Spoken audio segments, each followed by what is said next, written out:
It's time for the review of Endro. Like, comment, subscribe to join the anime family.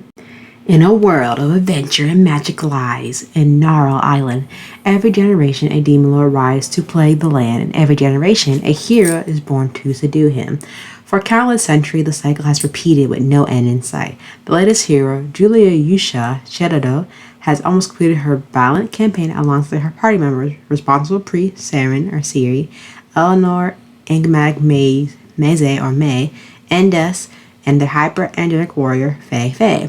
In the final battle against the Demon Lord, Yusei's party attempts a risky spell to cast the enemy into the drafts of time, but the incantation goes away, sending Yuri and her friends back to time before the Demon Lord, before Yusha became the hero, and before the party had even graduated as adventurers. With their memories of the future erased, the four girls reset their ambitions to become the hero party's aspiration to defeat the Demon Lord.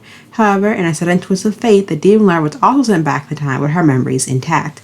Reduced to the form of a little girl, the Demon Lord takes the name Moe and infiltrates the Adventure School as a teacher, planning to stop Yusei before becoming a hero. Thus began the story of Yusei and her friends in their quest to defeat the Demon Lord, not knowing that the one they seek is right by their side.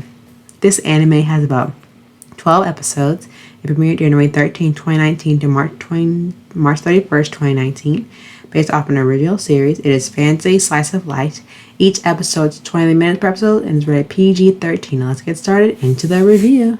What I really like about this anime is that it delves into each of the main party members' like backstory and how they got where they were, especially like their main quest trying to beat like the Demon Lord. And I feel like what every good adventure RPG like type of setting for the anime has a starting point, middle, and an end.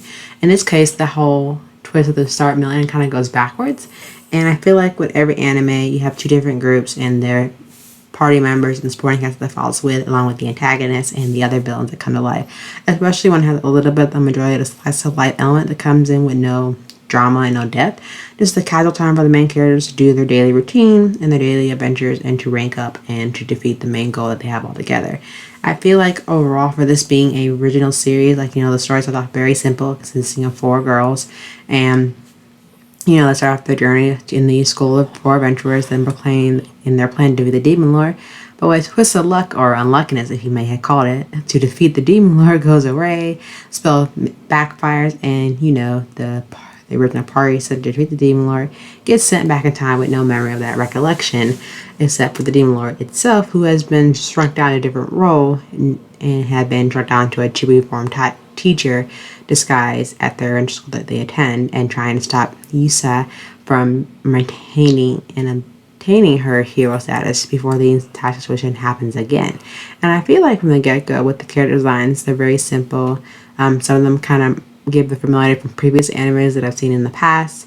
But other than that, I think for the main protagonist, Yusa, for her easily dim-witted nature and her happy-go-lucky personality, for some people it might make no sense, but overly her overzealous of confidence and children that she has, that she's able to entertain the party members of her friends and keep that drive going.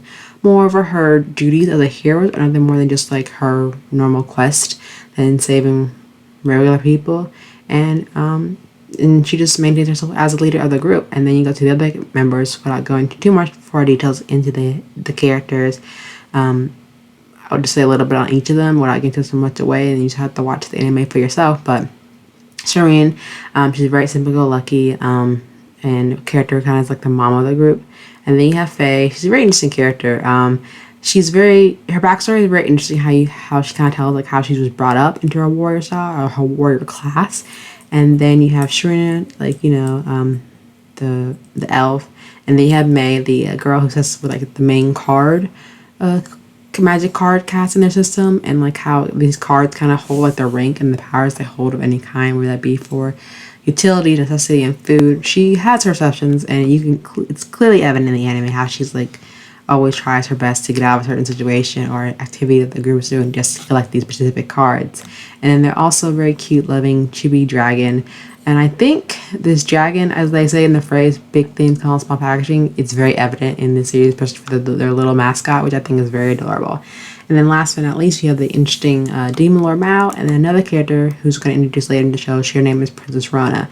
I won't kind of go into the details about her and just say that for y'all watching the series for yourself. But I think also it's kind of funny how, like, along with the voice actor that represents each of the girls from in this anime, along with the antagonist and the other supporting cast, that it's very like happy-go-lucky and everything's just go with the flow type of anime that kind of sits on the light of expectation versus reality. And I think the whole true goal and theme is like the substance inside of this anime that hits the occasional like hit or miss with some type of anime that can either be really good or really bad, or just in the middle, like being lukewarm and just being just okay. The art style is very lovely to look at. It's very pleasing. Kind of gives off that watercolor pastel type of element and caters to it. It kind of has the same resemblance to a child's drawing and slamming of the colors and just how the art styles and how everything's just drawn in the environment. And I think like animation wise for the series, without the action scenes in general, it's a pretty good, decent anime. There are some funny moments in it that are like will take you back and like you'll like, give it like a double take, like did that really just happen right now? Yes, it did. And mind you that while the animation with or without the action scenes in the certain episodes that kind of correlate with the leading progressions of the girls trying to be the demon lord, the big twist that comes at them, I feel like overall it's a really good calming anime to sit down and watch with your friends or just by yourself. Other than that, the music is really good. The OP song for it is very adorable, kind of fits the main theme overall for the anime. And I feel like overall, I think depending on who watches it and who hasn't, they can kind of be two different sides based on the storytelling and the point of view alone of these characters. Like I mentioned, some people trying to avoid like fantasy s type themes anime, especially when it's like fantasy and slice of life. Knowing people think those two genres don't go together as well. They're not really suited. But I think in this case it works really well. I think they kind of balance each other out. And I feel like if you're kind of a fan of the solo game theme anime, then or like adventure type like team building and role playing, I think this one is kind of for you. You just want like a little simple like role playing game, like kind of reminds you of Dungeons and Dragons with a little bit of twist to it, where I'm all female party member than just a mixed group and mixed role of classes in the D&D game. I think this anime is definitely for you. Definitely check out for yourself and let me know what you think. But until then, stay tuned for another anime review. Bye.